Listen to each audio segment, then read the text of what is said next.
I got dope and the to-go bag. I just be fucking on your hoe to make your bros mad. I got dro and the to-go bag. I just be fucking on your hoe to make your bros mad. I got dope and the to-go bag. Welcome to the 30 for 30 podcast with your boy, your host, Lemthurdy. I'm Ari Johnson. And thank you for the birthday wishes as well. If you sent any birthday wishes, my birthday was on the 17th of January. Also shared it with the MLK Day this year. It's pretty cool, you know what I'm saying? Happens every couple years for me. As far as my birthday landing on MLK Day, this year was pretty fun, you know what I'm saying? Chilled out. I actually did some shrooms on my birthday for the first time, so I'll be honest with y'all, I really barely remember.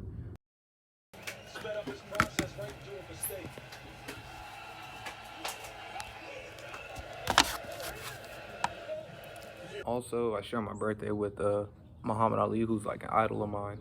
So happy birthday to the late, great Muhammad Ali. And I also share my birthday, well, the day before my birthday is my mother's. So happy birthday to my mom, love you. And happy birthday to my girlfriend's brother, Joey, who just turned 21. Shout out to you. He turned 21 on the 18th. Playoff recap from the weekend. Fucking watched that Cowboys-Niners game. I told y'all that was going to be a good game. Niners came out with the W. I kind of alluded previously to that misdirection offense that the Niners have, and they ran that shit to perfection. Debo had a great game. My man Brandon had a great game. Shout out to Brandon, his first playoff game. Jimmy played well. George Kittle didn't play that well, you know what I'm saying? But he didn't get that many targets. I think it was more of a game plan thing, you know what I'm saying? But good game. Cowboys were doing a lot of complaining over the last play. If you ask me, that's on Dak, you know what I'm saying? If you want to get the last play in, you got to make sure, you feel me, you don't run the ball or do something where, you feel me, the last play is in jeopardy. So that's on him. You can't blame it on the ref for not fucking running all the way down there to fucking get it set, because the rules are that the ref has to touch the ball before the QB can spike it. They tried to get the ball downed or spotted before the ref touched it. Therefore, you know what I'm saying, it took some seconds off the clock before Dak could get the last play off. If he did not run and slide previous, then the clock wouldn't be running still. In my opinion, even if he would have tried to get another playoff, you know what I'm saying, spike it or Hail Mary, he wouldn't have had enough time regardless if the ref would have spotted it or not.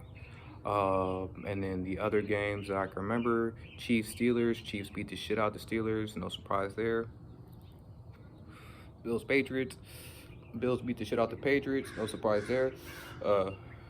Patriots' Achilles heel all year was really no dimensions on offense, and the Bills were able to exploit that because the Bills have a good offense and a good defense. Raiders-Bengals, not surprised about that one either, because Bengals had a way better team than the Raiders going in, and their offense was just, you know, hard to deal with for the Raiders. The Raiders lost their coach this year. They had a lot of shit going on with these new playoff brackets, that being the 2 extra teams that get in. There are some teams, in my opinion, that get into the playoffs now in the NFL that don't deserve to be there. So in the future, you'll probably see a lot more blowouts in playoff games. Just because they got to put 2 extra teams in that in years past they wouldn't have made it into the playoffs. So, yeah, the Patriots getting blown up, not surprised about that.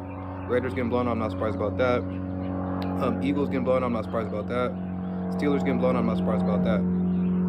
But the Cardinals-Rams game, in which the Cardinals got blown out, very surprised about that. Their offense got exposed, that being the Cardinals against the Rams. But the Rams do have a really good defense. They're pretty stacked on defense. People worry about their safeties and their defensive backs going into this game because the Rams were kind of low on defensive personnel. But in the back of my mind, I knew they had Terrell Burgess, who, you know, I've practiced with in years past. He went to San Marcos High School. We practiced with his brother Isaiah Henney, who was actually, like, you know, a stud, but a little shorter on the shorter side. So I knew Terrell Burgess is pretty good. Last year, his rookie year, when he played very well before I think he tore his ACL or something. So Terrell Burgess is a dog. I knew that the Rams had the personnel to at least, you know what I'm saying, substitute players in that weren't starters and they could play well. And that's without even saying Eric Weddle got signed. And Eric Weddle is trash, and he hadn't played in like a whole last fucking 2 years or something. But, you know, Eric Weddle is serviceable too. But I was still very surprised that the Rams beat the shit out the Cardinals. I just think Cardinals came in just with too big of a head. going into that game, and they came out really flat. Very disappointing to see how bad the Cardinals played. Not much to talk about in regards to the UFC fight night, because honestly, the fight card wasn't that good. But I will say my prediction was wrong. Giga Chikadze, I have to hear his name before I can pronounce it well, but Giga lost to Calvin, got his ass whooped in my opinion. Calvin's boxing and coming straightforward pressure style was too much for Giga, busted his face in, all type of stuff. Giga looks pretty beat up. I'll try to see if I can get a picture of him put up, but he was pretty beat up. And after that, he said that 9 times out of 10 he beat Calvin, but it's like, damn, bro, you feel me? It looks like you woke up on the wrong night. If I was scheduled on the wrong day, that if you beat that nigga 9 times out of 10, he beat your ass on the one time. You know what I'm saying? Bad fight for Giga. Calvin won't probably get a title shot next week. He just got the shit beat out of him by Max, so it's really like, I don't want to say a pointless fight, but it's like, where do we go from here off of that fight night, you know? But whatever. It wasn't the most entertaining fight, but it was a decent fight. But yeah, Calvin won by a landslide, by indecision. I'm surprised he didn't get stopped, but Calvin definitely won the fight by a landslide. Updates for UFC 270, Francis versus Cyril Gane. So 2 fights got canceled. Rodolfo Vieira didn't make weight or something, he had to pull out, and then somebody else who was fighting, who's blanking my mind right now, but somebody else who was fighting, they didn't make the fight either. So there's 2 fights that are off of this card before the card even begins. But the main cards, or the main fights that we're excited about, are still scheduled. So I'll go with Cody Stamann versus Said Nurmagomedov first. And fucking Said Nurmagomedov has a lot of hype going in, obviously due to his last name and his performances. Cody Stamann, from what I've seen, is pretty good. I haven't paid that much attention to Cody Stamann, I'm not gonna lie, but I've definitely seen some of his fights before. With that being said, I'll definitely give it to Said Nurmagomedov just because of his last name. I do hear that he has good stand-up as well as wrestling, so that'll be a 3-rounder. We'll see how that goes, but my money is on Said, even though I'm not betting on it. But if you were betting on it, definitely bet on Said, because whenever they give a Nurmagomedov a fight, or a Makhachev, you know what I'm saying, best believe it's going to be in their favor. Even with Zabit, you know what I'm saying, Markomed Sharipov, fucking a lot of Zabit's fight are highly in his favor, you know, that's just how it goes. What's his name? Ali Abdelaziz does a very good job of scheduling his fighters. Then we got Michael Pereira coming back against Andre Fiallo, and I'll give that to Pereira, Michael. I won't go too into depth about that one, but you know, Michael's a very dangerous fighter, does capoeira, pretty unpredictable, so that's going to be a hard matchup for whoever he's fighting. I'll give it to him against Andre Fiallo. And then we got Brandon Moreno versus Deiveson Figueiredo, and Devison's been talking shit all week, big shit, trying to get under Brandon's skin. We'll see if it upsets Brandon to the point where, you know, he fights out of character. I don't think it will. I think Brandon will win probably before the 4th round. With that big frame that Deivison has, he gets tired out during fights. But Deivison is a beast though, so you know, it should be a good fight.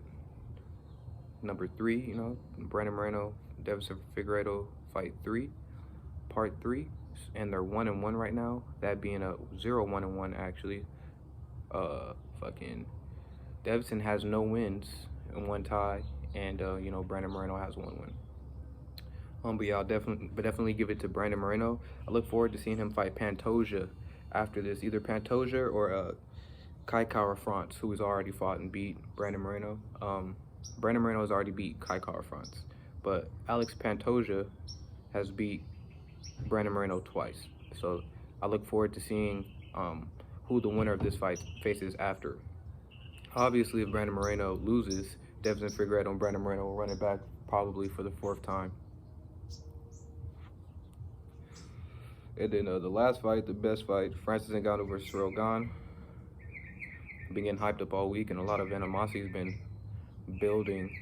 Um, I'll give the fight to Francis Ngannou just because he has that big knockout power, and he showed me a lot in that fight against Stipe. He's already fought in the big fights, where Ciryl Gane has not yet. His biggest fight was Derek Lewis, and that wasn't really a challenge if you ask me. A layer to this fight that I don't think has been spoken about too much yet is that I really feel like Francis is more angry at the fact that people from his camp, his former camp, MMA Factory in France, like Ciryl Gane more than they like him. I think Ciryl Gane is a more likable person in your everyday, conversation than Francis Ngannou, and that might have rubbed him the wrong way and been a reason as to why he left the gym and as to why, he is so quick to dismiss Ciryl Gane. But I don't think they dislike each other as people, I think as people they necessarily see eye to eye, but just the nature of the environment that they met each other in caused each other to kind of be foes rather than friends, It pitted them against each other. They saw at the end of the tunnel that they were going to have to see each other. But I really think Francis cares more so about the fact that people in France like Ciryl Gane more than they like Francis. And you can kind of see that with the press conferences and stuff like that. They kind of pick on Francis, try to get on his nerves, and that being the French reporters. But they don't really do that with Bon Gamin, you know what I'm saying? Not Francis, but fucking Ciryl Gane. The French reporters don't really poke at Ciryl Gane too much, but they like to poke at Francis a lot. I hope Francis, stays within his right mind, stays within himself going into this fight. If so, he should be able to beat Ciryl Gane. It's not like Ciryl Gane's bringing anything to the table that he hasn't seen before. Francis Ngannou was knocked out Alistair over him, so I'm pretty sure Ciryl Gane isn't going to bring anything kickboxing-wise to the table that Francis Ngannou hasn't seen before. With that being said, though, I wouldn't be shocked if Ciryl won, but I would just, especially since Francis is an underdog right now, he's like a plus 125 underdog in betting, I would definitely put my money on Francis. Let me ask y'all this question. Is it inhumane to leave your dog outside as punishment? Say you live in an environment like this, right? It's California, it's nice outside, sunny. Is it inhumane to leave my dog outside as punishment? Say they fucking piss on the floor, eat something they're not supposed to, do something they're not supposed to. Is it inhumane for me to leave my dog outside for a given amount of time? Shit. Is it inhumane for me to leave my dog outside overnight even? Y'all let me know in the comments, DM me, or fucking whatever. Just let me know what y'all think in the comments below. And leave those comments in the, comments below. I'm tired of talking. So I'm gonna end on this fucking little story. I used to live in Spring Valley in California, you know what I'm saying? If you know where that is, it's still in San Diego. Just, if you live in San Diego, you know where Spring Valley is. I used to live in Spring Valley. And fucking one day I came out my house because, you feel me, my homies was outside. And where I lived at, it's kind of like an alley to get to my apartment complex. So when I come out from my apartment complex, I see this car, just waiting right there. At first I thought it was my friends, but because of the way they were parked, my friends were assholes. We were young at the time. I'm probably like 20, you know what I'm saying? 2019. Not 2019, but 20 or 19, you know what I'm saying, at the time. And so I'm thinking it's my friends. I walk up to the car, I'm like, what y'all doing? It's not my friends. There's two people waiting in the car. They look out of it. And dude tells me, he's like, we're running away from the cops. The cops are bothering us. Is it cool if we just, kick it right here for a second? I'm like, bet, it's good. Just kick it right here. Because like I said, I live in an alley, so they were just trying to hide in the alley. It's two Caucasian men. And look like they're late 30s or something like that, and a little fucking Mini Cooper. And I could see in the car, there was just like hella shit in the car. And the dude in the passenger seat was asleep, but the dude in the driver's seat was awake, frantic looking, So I'm just like, whatever, just park right here, whatever. So I go up to my friends and I tell them the situation because we're finna go back to my house and we're gonna probably see him when we go back to my house. And so when we're, oh, and so the people asked me, they were like, thank you for letting us stay right here. So do you want to smoke with us? As you know, a token of our gratitude. So I'm like, all right, bet, it's cool, we can smoke real quick, whatever. Because I'm not too suspicious of them, and I'm young at the time, so I'm not even really worried. I don't care, you know what I'm saying? They're outside of my house anyway, whatever. Long story short, we start smoking. And the dude that was asleep in the passenger seat, I was standing next to him. And we're standing by the hood of their car. And he said something about the hood of the car is like so warm, so warm. And I'm like, whatever. It's kind of cold outside. It's late, you know. It's dark outside, so whatever. I don't think anything of it. And then I'm with 2 people, so it's a total of 5 people. One of the people that I'm with texts me. He's like, "Hey, look to the side of you." And I'm like, what? And he texts me again. He's like, "Bro, look to the side of you." Bro keeps on looking at, and he says one of our other friend's name. He said he's staring at Tommy. And so then you feel me? I'm reading the text message some more. And I look down. It says, "I think he's jacking off." And I'm like, what the fuck? Jacking off? I turn to the right. That man, dick is in his hand. He's beating his meat. I got dope and not to go back. I just be fucking on your hoe to make your bros mad. I got dro and not to go back. I just be fucking on your hoe to make your bros mad. I got dope and not to go back.